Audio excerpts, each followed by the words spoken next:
Horatio Nelson, Britain's most famous fighting admiral. In battle, he lost the use of one eye.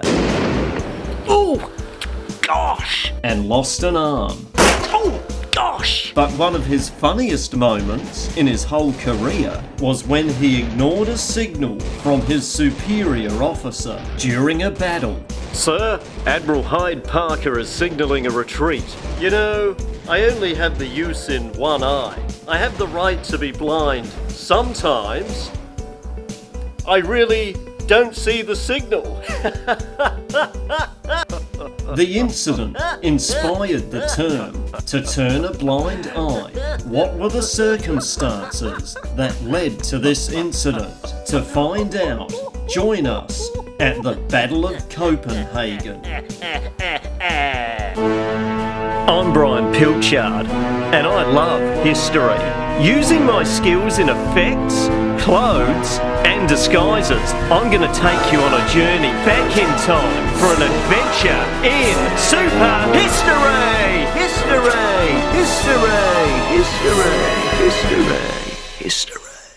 It's 1800. The French don't like the British. The Swedish don't like the British. The Danish don't like the British. And now Tsar Paul I of Russia is questioning whether he likes the British. The European naval powers of Prussia, Sweden, Denmark and Russia formed the Second League of Armed Neutrality. The alliance means freedom of trade between the nations. Any alliance that disturbs British trade is good news for me. Deliver this information to Copenhagen as fast as you can. It's very important. I will.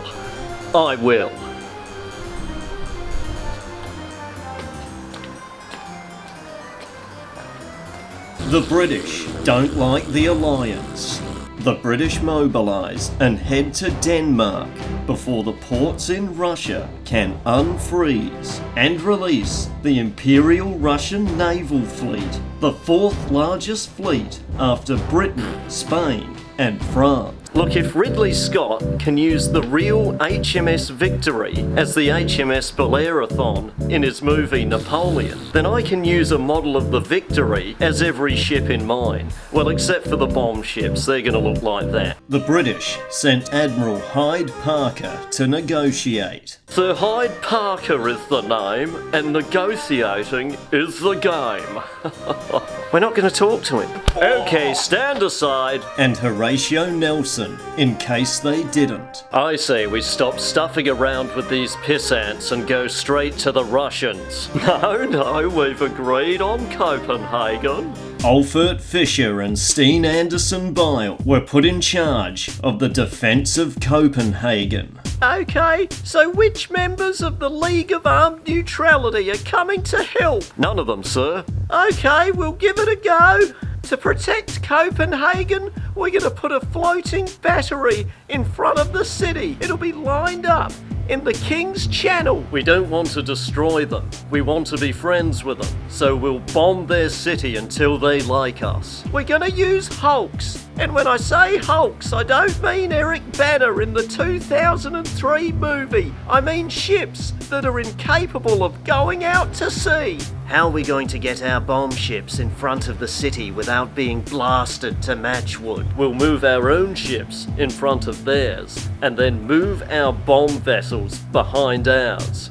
We're going to anchor our ships close to the shore so they can't attack us on both sides like they did at the Battle of the Nile. To increase their risk of running aground, we're going to get rid of all the navigation buoys. I charted the channel with a smaller ship last night. Hopefully this will give us a chance at avoiding the shoal. Even with Hardy's charts, it's going to be difficult for the larger boats to navigate this area. Once aground, they'll be sitting ducks. Some of our bigger ships will have to sit this out. My ship's one of the bigger ones. During the battle, you'll follow my orders through flag signal. I won't be leaving you to your own devices. If we lose this battle, it's another step closer for Napoleon ruling Europe. We're outnumbered and outgunned, but our love of the country might just see us through.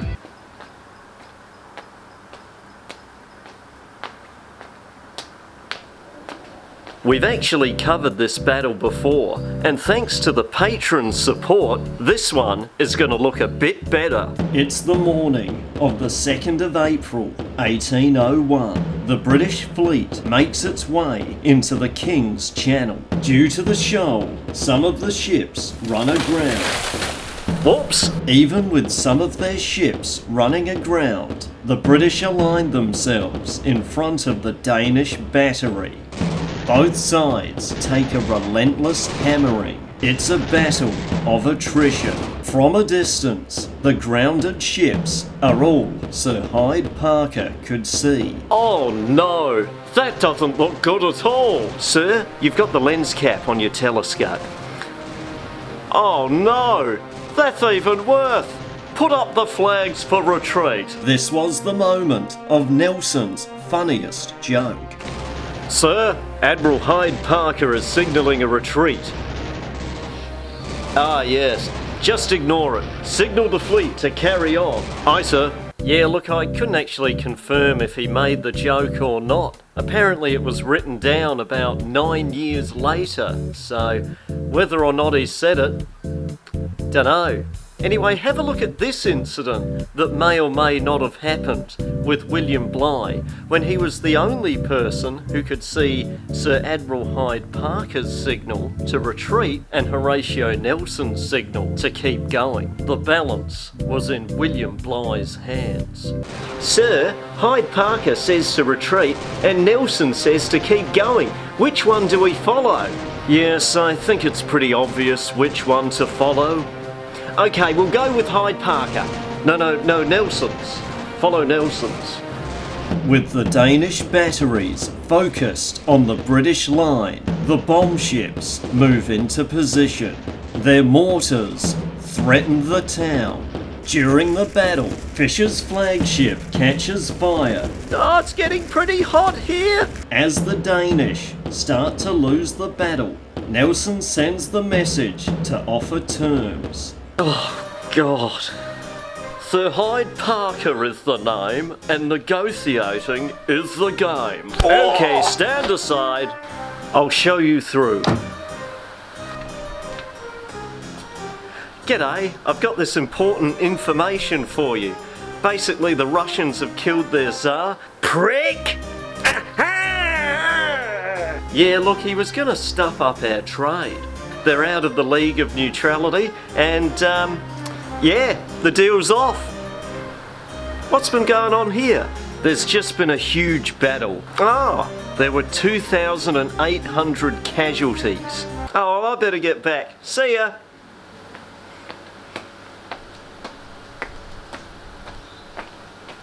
Well, it's a good thing we didn't attack the Russians, hey Nelson?